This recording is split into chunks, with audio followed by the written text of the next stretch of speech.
Hello there, my name is Rosie Goldsmith and welcome to Rock Talks, our conversation series featuring literary rock stars from both Romania and Britain. These live conversations are part of our 4-week literature festival, Romania Rocks, brought to you by the Romanian Cultural Institute in London and the European Literature Network. This is the closing event of our 3rd week, so don't miss next week when our final events will include more rock talks, our rock around the clock reading marathon, and of course, a rock concert. All events are listed in our online festival programme. Each rock talk lasts 1 hour and is being filmed by London Video Stories, and they're all available to watch again and again and again on our YouTube channels. You can also buy the books we're talking about from our dedicated independent bookstores. They're all listed on our websites. Now, the idea behind Rock Talks is to bring together some of Romania's greatest living writers with their equally brilliant British counterparts. Writers, we think, have something in common, even though they may never have met and come from completely different cultures. And that's exactly what we're doing tonight. So meet 2 of our most important contemporary writers, Ben Okri and Manea. They haven't met before, so you can greet each other and we'll try and introduce you to each other during the course of this conversation. You haven't met, have you? And Ben, have you been to Romania, or do you know Romania at all, Ben? No, I don't think I have. Or if I have, it's through books, rumor, and conversation. Well, we've got an hour of that ahead of us, so let's see what comes out of that. And I thought the best way for us to start is just to, I don't like giving long Wikipedia-like descriptions of each author, because I think that's really for us to discover as we talk to you. So I'll just say that these are 2 very brilliant, in my mind, acclaimed authors who, for me, illuminate our lives with their wisdom, invention, powerful lyricism, and sense of urgency. Now, you can open any page of any book at any time, anywhere, of Ben Okri's or Manea's books, and you can find something that may possibly change your life. Now, I do mean that most sincerely, and you can just take any sentence, and we'll be taking those through the course of this event as well. I've got quite a few marked up here that I want to read out possibly. The way I think that you 2 can get to know each other most quickly is if we start off talking about where you were born, the countries you were born, and when you were born. So, Norman, as our great elder statesman tonight, I know that you were born in 1936 in Bukovina in Romania. Tell us, and Ben, the rest of your story. I was born, as you said, in 36. It was before the war. I was a very spoiled and happy child until 41, when we were deported, me and my family, to the camps of Transnistria, which was a fascist camp made specially for Jews, and we were Jews, although at that time I didn't really know what it means to be a Jew. I was very young and very uncultivated at 4 years old. And we came back, I mean the people who survived, and we survived except my grandparents. We survived, we came back to Romania, which was in a very turbulent process of changing its government, its entire structure, social political structure. So at that time, when I came back, I was very hungry of books, of food, of everything which was new for me. And I succeeded to get to know all these books and food and friendship and school and all this stuff. I was a child who didn't know a lot of fairy tales. Nobody told me. So communism was for me the very first fairy tale. And I really was in love with it, I must say. I was not totally stupid, I was half stupid. So after some years, I understood the contradiction between utopia and reality. and I made some important steps away from the ideology. This was also a reason for me to study engineering, because I want to go away from ideology and all this stuff. It was a difficult study and I didn't like it, but I graduated still. It was a difficult study, as I said. We were 126 in the first year and we graduated 25. So it was a huge work for me and a very boring one and a very unpleasant one. After that, I couldn't change my profession, so I was for several years an engineer in different parts of the profession. And in '86, the situation in Romania became again unbearable. I had to leave. I left. It was a second exile for me, or even the third, because I landed up in this country and capital of exiles, America and New York. It was something new and very difficult because I didn't have any language, any English language. I would have preferred France or Germany, which were more familiar for me. So this was the first periods of my life. Now I am, as you can understand, more than 30 years. And in America, I tried to adjust to a crazy country, a very different country from my own, which was crazy enough, I must say, if you know the reality of the Balkan landscape and culture and ideas and fights.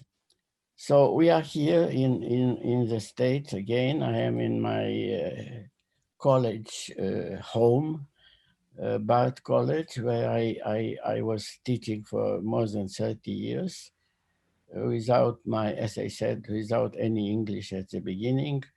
Now with a better English for now. And we can speak about this or other languages or other environments. It depends on you. Thank you so much for that, Norman. I mean, you're actually in New York, at Bard College in New York. And of course, today is possibly the day you find out if you have a new American president. I've been talking to American friends the last few days. They haven't been sleeping very much. Is it an exciting time for you, or are you trying to ignore it? No, it's difficult to ignore it because it's our future there and our present, but it's not a pleasant time. It's a tense time, a very ugly period, I should say, from a political point of view, but not only. And I am a pessimist by structure. I don't expect anything good or anything wonderful, even for this election and even for the change, which I very much hope for and wish for. Well, we're feeling the change and the pain and everything here too, I think. Ben, have you been following the elections the last few days? Yes, absolutely. How could you avoid it? Although I feel a bit more optimistic. I think there's only one inevitable outcome, and it had to be a difficult one. It had to drag. It was bound to be tough, but it will happen. The change will happen, but it'll have to be fought for. These things always have to be fought for. It doesn't mean that anything perfect will come from it. It's just it'll be another chapter. All these conversations take place in the time we're in, so I think it's really important to acknowledge that we're surrounded by all this at the moment. I feel very uneasy and restless about all this change, but I am going to try and take you back to 1959. Ben Okri, you were born, a similar introduction, if you like, to Norman Manea's. You were born in Nigeria. Can you take up the story from there and tell Norman about your journey? Oh goodness, Norman told a very good story and done very succinctly. I'm not sure I can be as was clear I might need a lot more time, so I'll just be very, very brief. I was born in 59. I was born in a place called Manea, which is in north of Nigeria. It's not where my parents come from, but it's where they went to work. My parents are from the south and the east, and Manea is a northern town. It's a town of groundnut pyramids. It's a somewhat dry town, very important. A lot of writers were born in Manea. And I remember it very strongly because it's the place where I first learned the value of getting lost. My earliest memories of getting lost as a child, it must have been about a year and a couple of months. And we were in the market with mom, and mom just, I think, took her eyes off me for 1 second, and I just went exploring. And disappeared into the town. It's only much later, of course, one realizes how much of a heartache this must have caused my mother, spending all day trying to find me. But I fetched up in an uncle's place. I don't know, I sort of found my way there. And it's been an abiding principle of mine ever since, that, the skill of getting lost. Every new place I go to, the first thing I do is I set out to get lost. So yes, yeah, born in Manea, came to England as a child. My father came to study. I was here till about 7, went back to Nigeria, and then the Civil War broke out shortly after we got back to Nigeria. It was one of those really extraordinary, life-changing moments. The going back, I mean, from England to Nigeria.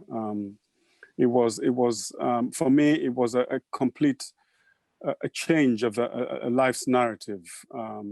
It's as if life went into a kind of absurd and rich technicolor.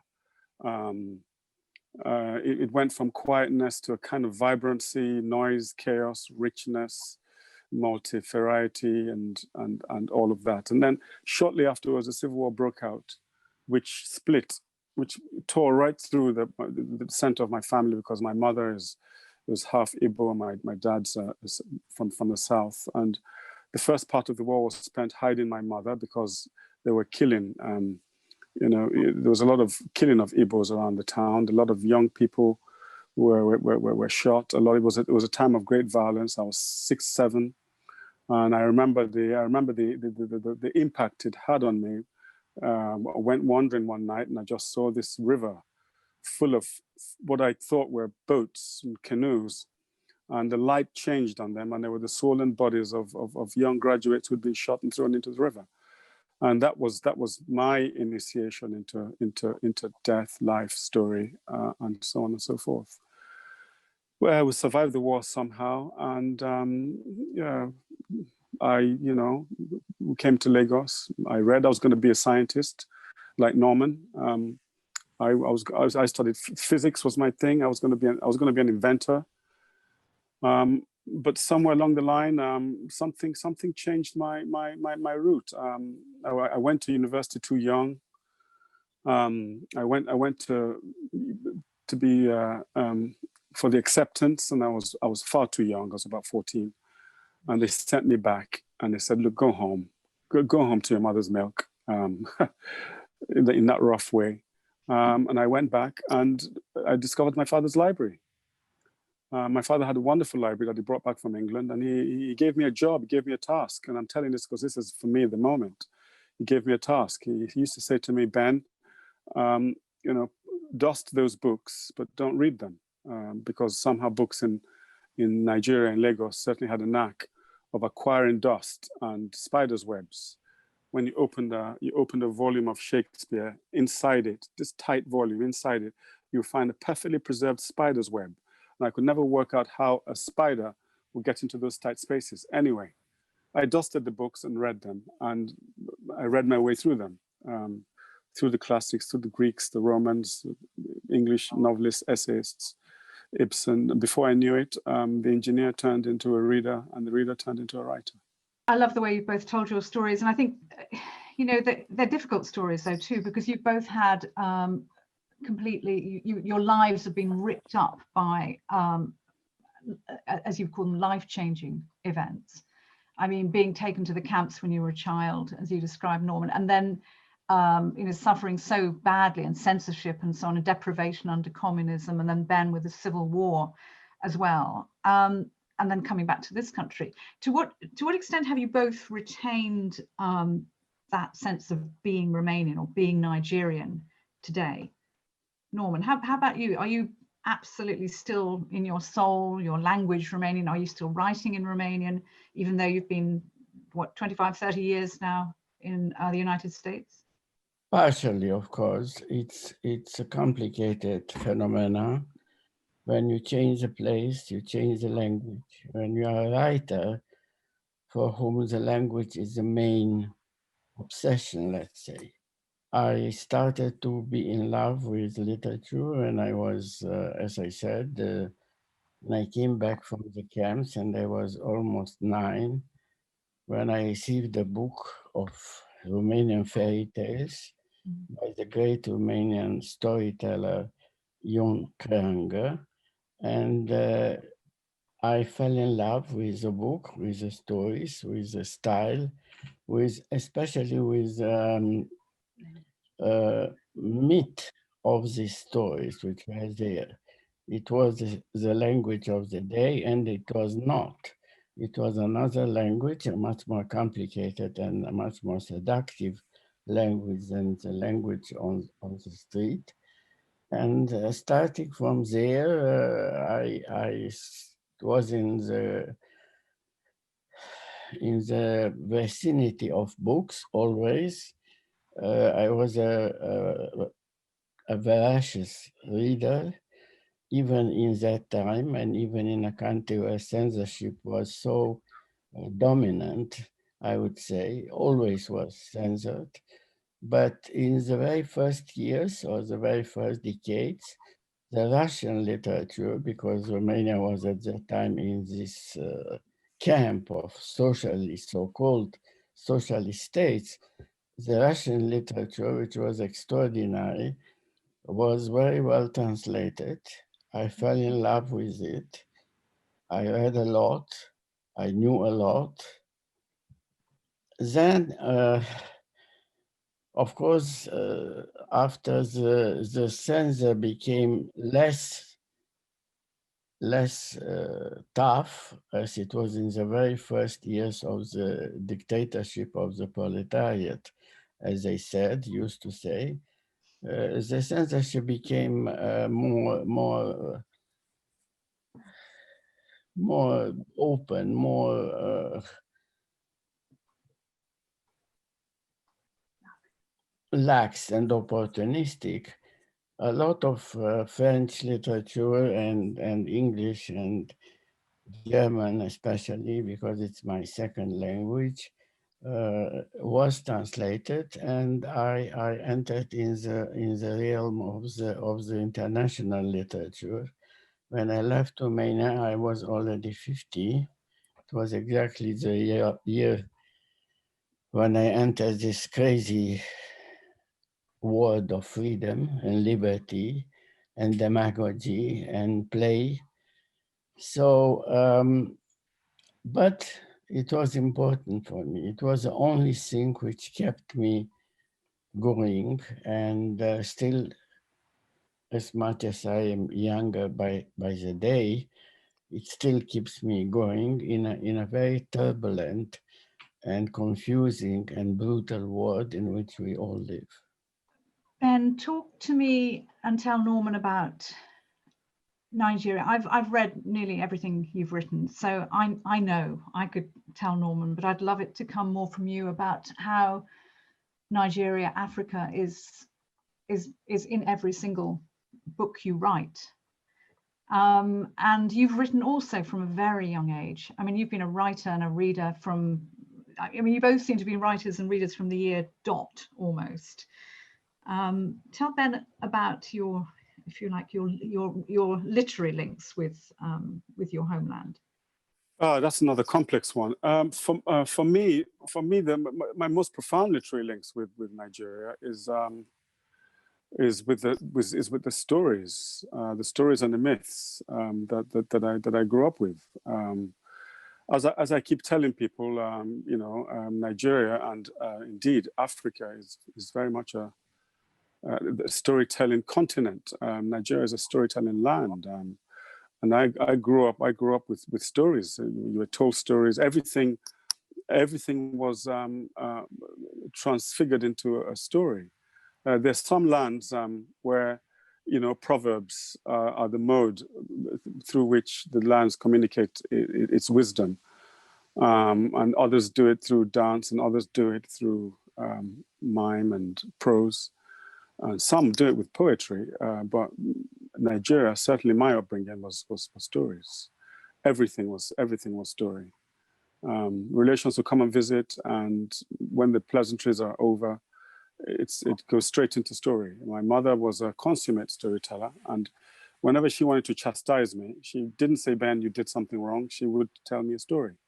So for me, everything is steeped in story. Also, Nigeria has had such a turbulent and rich history that it is, as I keep saying, a land bristling with stories. Stories are everywhere.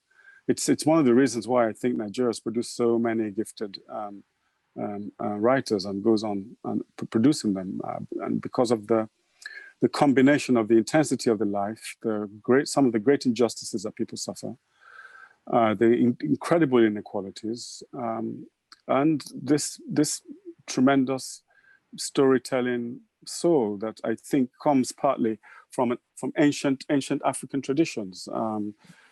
I think you know, it's very interesting. When one of Jung's disciples first visited Africa, the first thing he said was, when he put his feet on the earth of Africa, the first thing he felt was an upsurge of stories, and it's absolutely right. So for me, it's heard stories. It's heard stories and stories that you tell one another. I grew up, you know, when you go to the village to visit your relations and your grandparents, you sit around at night, in the evenings, as a group outside under the moonlight. The first thing you do is you tell one another stories, but it had to be made up stories. It was absolutely essential that it wasn't stories that already were there, like the tortoise stories and elephant stories, the myths and the legends. It was important that you actually made up new stories. So, you know, along with the fact that, you know, it's been a difficult ride growing up in Nigeria. You know, I have a very very diverse upbringing. All different aspects of my life feed into so many different things. There's been poverty, you know, wealth. You know, in many ways, my story is like the story of most writers, actually, especially people like Dickens, where there was wealth and then things get turned over, and you know, you sort of find yourself in the ghetto, and then you find yourself out of it again, and it's kind of like a roller coaster, this up and down, and it enabled me to see so many different kinds of lives. I got to see the lives of the poor. I knew the lives of the rich. I knew the lives of the middle classes. I knew the lives of the aristocracy. It just gave me such a, and that's the thing about Nigeria. You're able to experience all of these levels of life at any given moment. There's a kind of a constant convergence of levels of society. It's not like England, where things are much more, how shall I put it, where the demarcation, where the differences, where the chance of the ordinary person meeting a duke or a princess is very, very, very rare. But in Nigeria, all of these levels, and that's what I find that fascinating. It's one of the things I think that gives me a sense of affinity with Russian literature, as Norman pointed out earlier in terms of his reading. It's when I read Russian literature, it felt like I was reading about like Africa. It felt like I was reading about Nigeria, because of this same feeling of a richness and an injustice of social life. You've both dipped into, read each other's work a little bit. So you've actually, I think, Norman, you've read The Famished Road, which is Ben's book, the Booker Prize winning novel from 1991. I'm sure Ben remembers. I remember it. It was actually the first book of yours that I was ever given. My husband gave it to me just after we'd met, actually. So, and I think you even signed it. So, goodness, we were both very. I want that copy back. You mean there are no signed copies out there? There's already been sold, don't worry. Vast amounts of money. But so you've read The Famished Road, Norman, and you can understand what Ben's saying then about the stories of Nigeria, of this little boy, the spirit child, Azaro. Did you enjoy it? Did it feel familiar to you? Yes? Very much so. It opened for me an entire other world, and not only the world of a totally different reality, as our colleague said, but of an entire other approach to literature, because you have a mixture of this daily reality and the daily fairy tale, which comes every moment from different storytellers, from different people. And this is a very rich kind of fantastic world. And I must mention here, because probably it is the right place, that I had a colleague, the writer Achebe. Oh, yes. Achebe, who was my good friend. Yes. And colleague. We first met at Penn International Congress in Holland. We got befriended there, and then after a year or two, he was already crippled by an accident. He came to Bard. Our president was very nice, invited him here to Bard, and we became very close friends. We exchanged a lot of things, stories and projects, and so and at his anniversary of 70 years, I spoke. I was one of the speakers, and this was not by chance. It was because of our connection and our relationship. So South Africa also entered into my life to Chinua Achebe, and it was a very happy entrance, a very happy happening. So you've known from Bard, where you've been teaching as professor for quite a long time, you've known some quite extraordinary people. There's Chinua Achebe, as you were saying, also Saul Bellow, and in fact, it's fascinating to look at, very enviable, I'm sure, for any author to look at. I've been reading one of your other books, The Fifth Impossibility, which is your essays on exile and language, which are extraordinary, absolutely wonderful. And you've got an endorsement from Philip Roth. So that's not bad going, I think. Saul Bellow, Philip Roth, and they're all... Norman, I wanted to ask you, it wasn't the same Philip who was with you at the beginning of the Hooligans' return. He was already with me. Yes, when I reached America, which was for me a very big and frightening adventure. I didn't want to come here. I was afraid of this crazy country. Now I'm less afraid, but this doesn't mean that I'm not. So, and he was here, my friend, my guide, because we started our dialogue when he was in Berlin. He was in London and I was in Berlin. It was a correspondence, and I had a colleague, a woman from England who knew German, and so she wrote my letters to him. And then when he came back home and I met him, we became friends, despite, again, as it happens with my today interlocutor, we were from two places very far away. I didn't have the language. I didn't have a lot of memories of America, but we became close and our dialogue was important, so that in the very end, when he died a year or 2 years ago, he asked the president of my college to keep a place in the Bart Cemetery for him next to me, so that he isn't bored after death. So, and this happened, so he is probably waiting for me there. I am not very eager to go. Very wise of you. There's a lot of books, a lot of stories you got to tell us, Norman. Yeah, I don't know about this, but anyway, I am younger with many, many years. I am older than all of you. So it is an experience which I went through with a lot of curiosity and sometimes with a lot of fear. Then you just referred there to The Hooligan's Return, which is the novel that you've been reading of Norman's, or dipping into reading.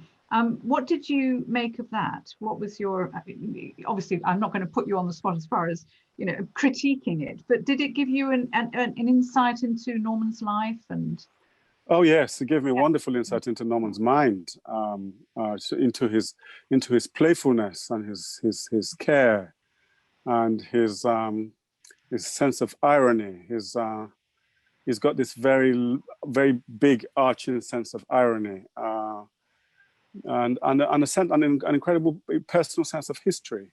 Actually, it's a profoundly absorbing book, very richly and very beautifully written. And you start it, and you say to yourself, "Oh, wonderful! This is a long book."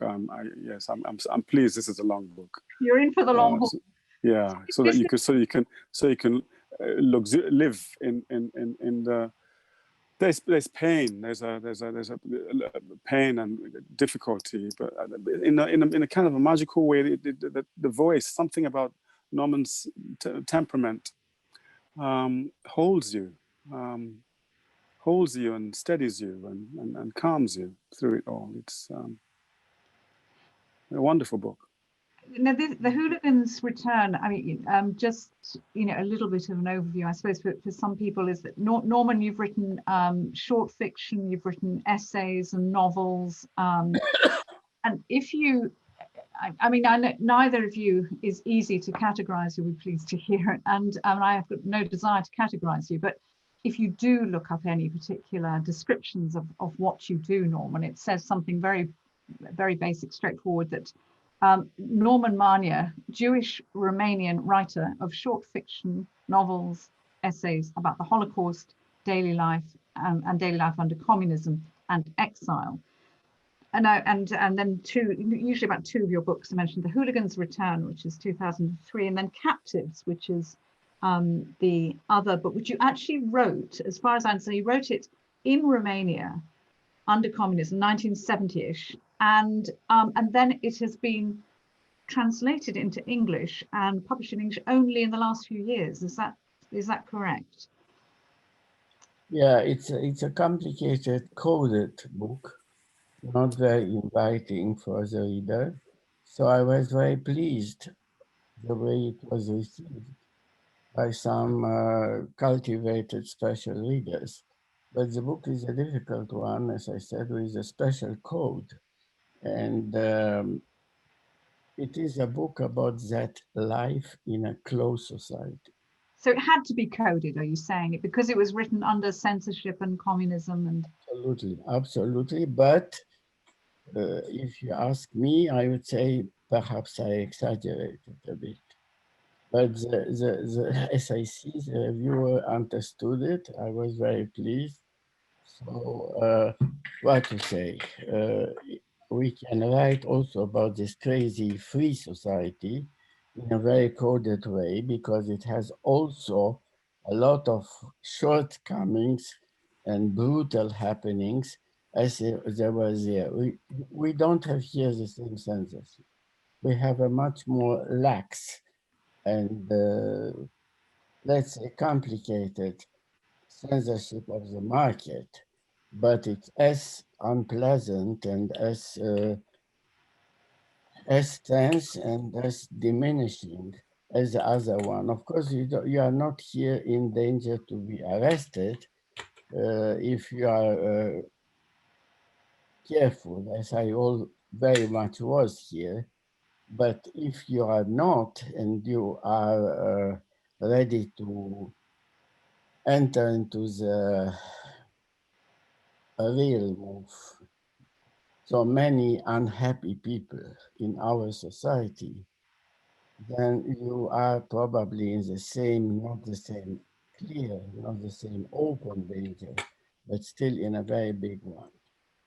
Yes, strange, isn't it, Norman, that freedom can have inside it so much unfreedom as well. Absolutely. It's the most bizarre thing. the shadows that freedom casts, that so many people can find their lives closed. And actually, even in America, I know of writers who say exactly what you're saying in a different way, that they write about America in code. It's almost as if they can't entirely, totally say what they feel and what they see. So there's a lot of codedness as well. It just fascinates me how these freedom and non-freedom seem to reach across one another in such radically different societies. This is really where I would love to talk, or you to talk briefly about your two latest books too, which I have devoured as always. And I'm always amazed at how different every single book you write is. You're trying, and it's helped me that you've described your storytelling background, where every story had to be a new story. And I can see now why, in a way, every book is a new book, and you never ever tread the old ground in what you're writing. And in fact, when I was thinking about what you two have in common is that word freedom. You're both always writing about freedom, or the difficulty of it, or prisons and so on. And this I absolutely love. This is The Freedom Artist, which is a novel, and this is Prayer for the Living, Ben Okri's stories, which both came out in 2019. Now, just the titles alone, Ben, I mean, of course, everything these days, we're looking at everything with new eyes, but The Freedom Artist, to read a book like this in a pandemic was it was a bit like reading Margaret Atwood again. It was quite shattering, actually. But if I may sort of quote something back to you that you wrote, which I just wanted to tell Norman as well, if he hasn't had a chance to read it. Right, the opening line of this, The Freedom Artist, it's written in the oldest legends that all are born in prison. This prison is all they know. Literature describes life in it. That's amazing. And then it goes on to explore this notion of freedom, or lack of freedom. Can you just tell Norman a little bit about it? I mean, I can read huge chunks of it very happily, but what inspired you to write this? You weren't even in a pandemic. It wasn't even possibly the worst time of our lives. I'm not sure. If I'm really honest with you, I've always had this sense that the world is a prison. I've always had this sense since I was a kid that the world is a prison, and that that prison is somehow linked with what it was to be human. It has always bothered me. Always, you know. And when I first wanted to write, it's one of the first things I wanted to write. The strange, terrifying, and not so terrifying idea of the prison that is our reality. But then over the years, this idea changed. Many things impacted on my life. I changed societies. I came to England. Like Norman, I find myself, looking at freedom and its meanings in different societies, how in a place where freedom appears to be more evident, but actually when you look deeply into it, there are so many unfreedoms for so many people. Freedom is a huge theme of my life. And over the last 10 years, things happening in the world just started really eating into the original conception I had of this book. And one day it became too intolerable not to write it, because I always prefer to write when it is intolerable, not to write it, which is to say I'm always reluctant to write something unless it absolutely has to be written. When that day came, I just started writing, and all of these things seeped into it, things that were going to happen, things that had happened. There are people now who read that book and say that it somehow seemed to foretell events to come. I don't know about that. All I know is that, I just looked deeply into this idea of prison, freedom, what it meant to be human, books, the way in which our myths are being distorted, the way in which we're being lied to, the way in which lies have become, have taken over from the domain of truth, the way in which everything has become so blurred. lies, truth, myth, history, the past, what was done to a people, what was not done to people. All of it's got so mixed up and blurred that, you know, we don't know where we are anymore. And I just want to explore what happens to us when our myths are destroyed and when lies get turned into truths, and what does it do to us as a people? So I set it in some point in the future and looked at now from the lens of the future. When you look at now, and I remember right at the beginning of lockdown, we're in our, Norman, I don't know where you are at in your lockdown series at the moment in the United States. I know that things are very difficult with COVID in the US, but we're in our second lockdown now in England. But I remember waking up one morning and hearing you on the Radio 4 Today program, Ben, and I actually felt relief that there is somebody who's going to speak wisdom and calm in some ways. And it was actually, it wasn't about the lockdown, it was about Black Lives Matter. It was just after the death of the murder of George Floyd. And then you wrote something quite extraordinary. I think it was in an article that you wrote after that about this time that we are in now, these weeks of lockdown that have purified our sense of justice. Is that something you feel now? We're in the second lockdown. Do you still feel that there is this time where we can purify our ideas, our feeling of justice?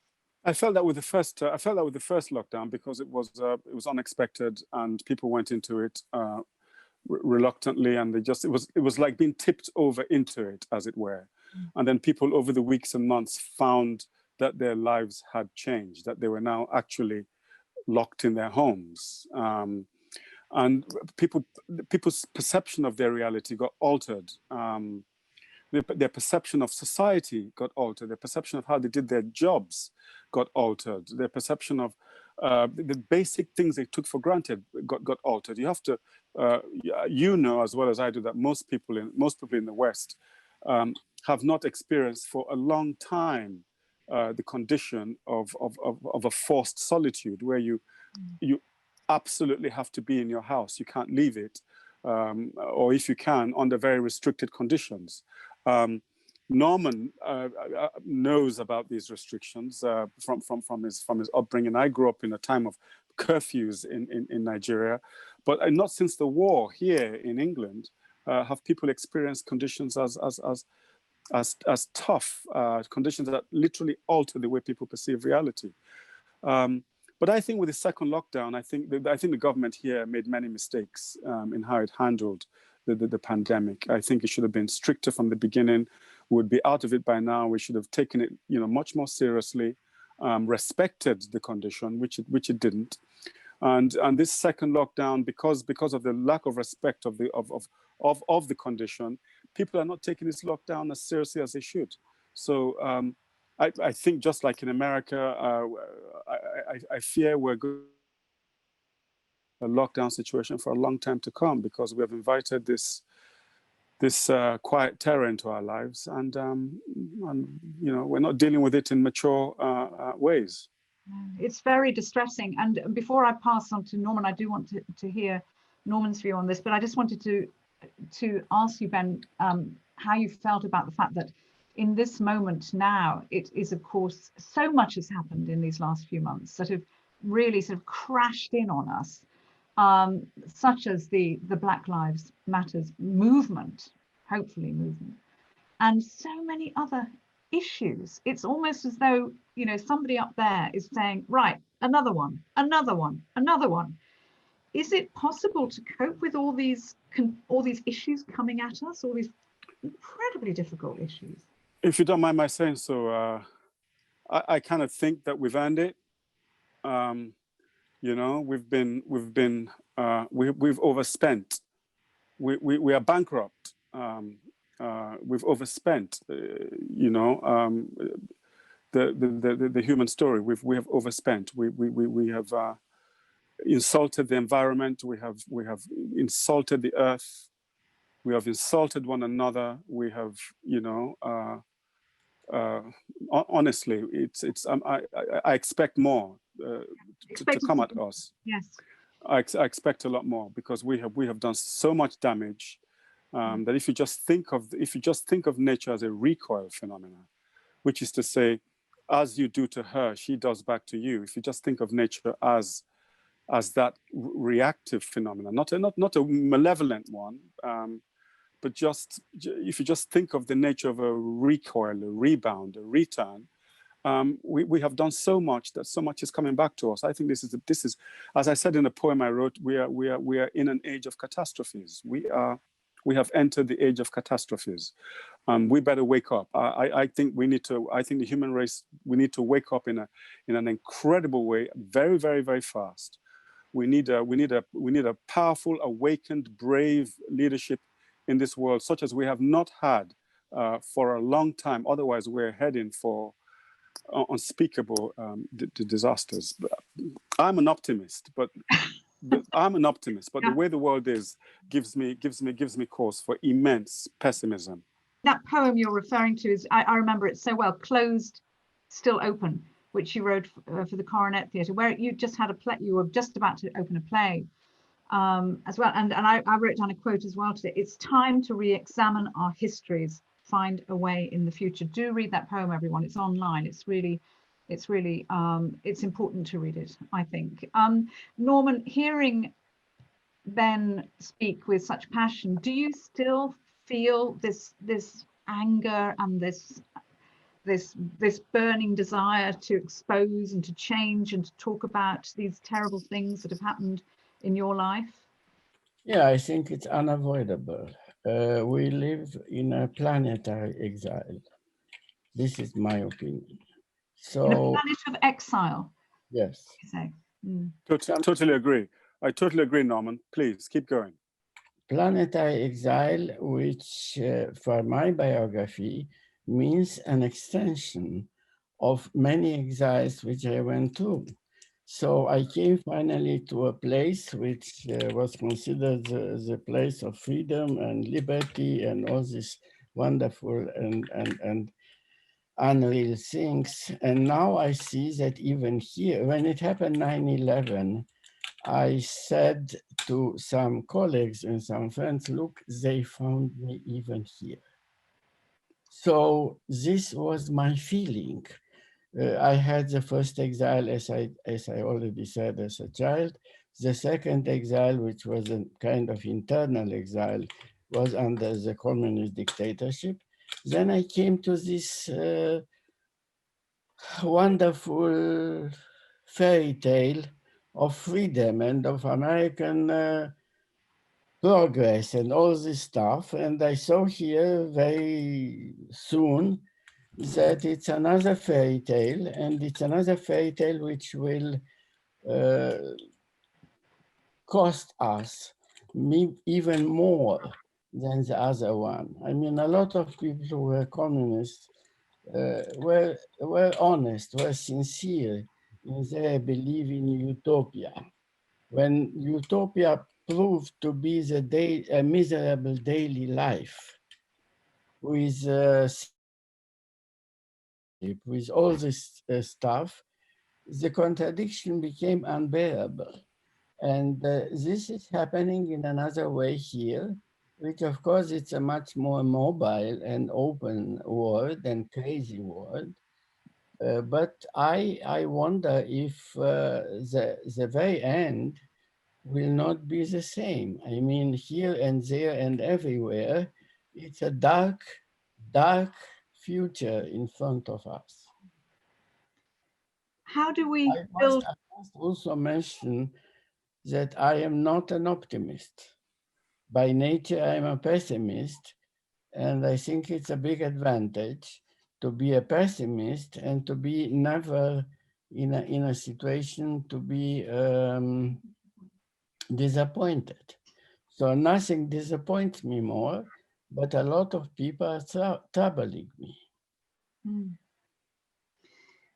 It is difficult to build something positive out of all of this, but how do we get out of this? How do we start? Ben? I think, I first of all, I think we have to be absolutely we have to be absolutely honest about what we're doing to ourselves and what we're doing to the earth, and we have to stop it. We have to. I don't know. You know, they say big ships. It takes them a couple of miles to actually begin to reverse. Our ship, the ship of our condition, is so big. I don't know if we'll be able to reverse it enough before we tip over the precipice, over the giant waterfall that we're headed for. I like to think that we can, but it just requires such accelerated awakening on all levels of society. It's not just enough that people protest. It's not enough, because people protest and leaders and heads of state pay absolutely no attention to them. We've seen that happen time and time again. So what we need is an awakening on the streets and an awakening on the level of leadership. We need something. I thought the pandemic would do it, but it turns out that, you know, pandemic denial is just as easy as all the other kinds of denials, absurd denials that we've had. You know, we now have, you know, so the pandemic is not going to do it. I don't know. There are too many people who just don't want to look the truth in the face. There are too many people who, as Norman said, still carry this fairy tale of what the world is in their heads. Maybe we need new kinds of stories. I don't know. Maybe we need a completely new form of communicating to people in a way that will genuinely wake people up, genuinely make people start to ask the really big and truthful questions about our lives. We really do. We need to turn around. We need to change the nature of our consumption. We consume too bloody much. We're consuming this planet to death. You know, we don't need to consume so much.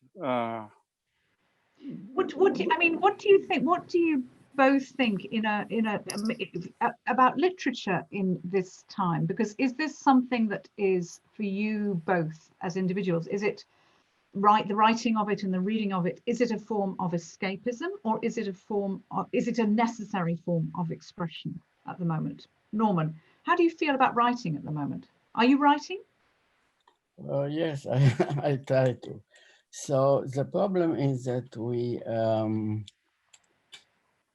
we saw always literature as a compensation, as a cancellation for the daily life. And it started, even the militant literature, which was always very forceful and very vigorous, didn't solve the big problems of human beings.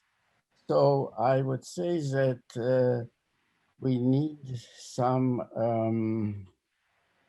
transgression, if you want, from the daily nightmare to a more luminous, childish, perhaps, universe. And we don't have it, and we don't have really the window to it.